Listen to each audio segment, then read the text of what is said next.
فيسن إذا نزل المطر أنك تقول اللهم صيبا نافعا، أو تقول مطرنا بفضل الله وبرحمته.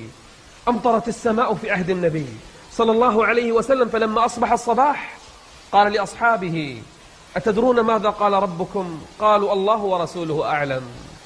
قال الله عز وجل أصبح من عبادي مؤمن بي وكافر بي، فمن قال مطرنا بفضل الله ورحمته فهو مؤمن بي كافر بالكوكب، ومن قال مطرنا بنوء كذا بكوكب كذا ونجم كذا فهو